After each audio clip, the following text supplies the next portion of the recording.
जैसा कि हम सबको ज्ञात है कि भारत अपने स्वतंत्रता के आज़ादी के 75वें वर्ष में कदम रख चुका है।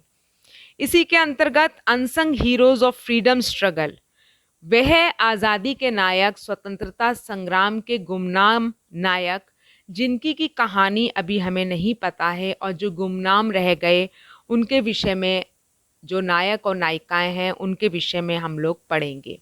इस कड़ी के अंतर्गत आज हमने लिया है स्वतंत्रता सेनानी कैप्टन डॉक्टर लक्ष्मी सहगल जी को। स्वतंत्रता सेनानी, डॉक्टर, सांसद, समाज सेवी के रूप में यह देश उन्हें सदैव याद रखेगा। कैप्टन डॉक्टर लक्ष्मी सहगल जी का जन्म 24 अक्टूबर 1914 को परंपरावादी तमिल परिवार में हुआ था। उनके पिता वकील डॉक्टर स्वामीनाथन और मां समाज सेविका व स्वाधीनता सेनानी अम्मू कुट्टी थी। लक्ष्मी सहगल जी ने मद्रास मेडिकल कॉलेज से मेडिकल की शिक्षा ली और सिंगापुर चली गई। दूसरे विश्व युद्ध में जब जापानी सेना ने सिंगापुर के ब्रिटिश सैनिकों पर हमला किया तो लक्ष्मी सहगल जी ने सुभाष चंद्र बोस जी की आज़ाद हिंद फौज में शामिल हो गई थीं। वे बचपन से ही राष्ट्रवादी आंदोलन से प्रभावित थीं।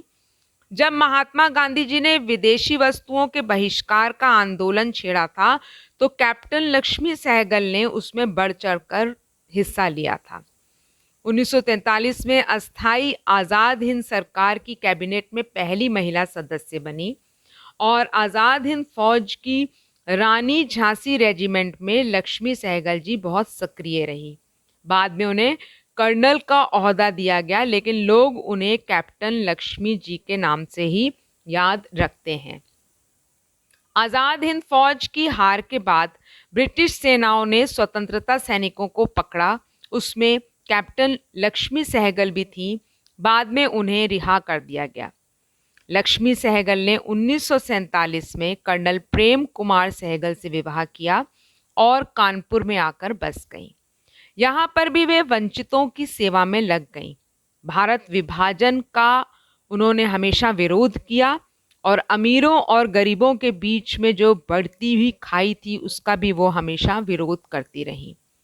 ये एक विडंबना ही है कि जिन वामपंथी पार्टियों ने द्वितीय विश्व युद्ध में जापान का साथ देने के लिए सुभाष चंद्र बोस जी की आलोचना की थी, उन्होंने ही कैप्टन लक्ष्मी सहगल को भारत के राष्ट्रपति का उम्मीदवार बनाया था। वामपंथी राजनीति की ओर लक्ष्मी सहगल जी का झुकाव बढ़ता चला गया और उन्होंने अखिल भारतीय जनवादी महिला समिति की संस्थापक सदस्यों में रहीं।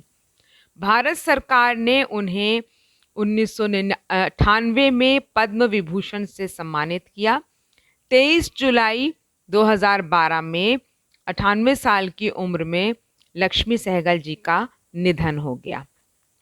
Lakshmi Sehgal was a revolutionary of Indian independence movement. She was a famous lady and she was a worker in Indian National Army and the Minister of Women's Affairs in Azad Hind government.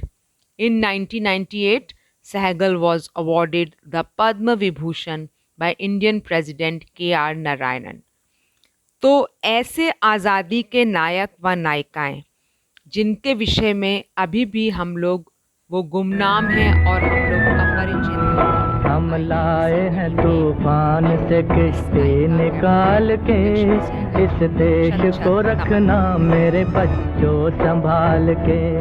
हम लाए हैं तूफान से किश्ती निकाल के, इस देश को रखना मेरे बच्चों संभाल के।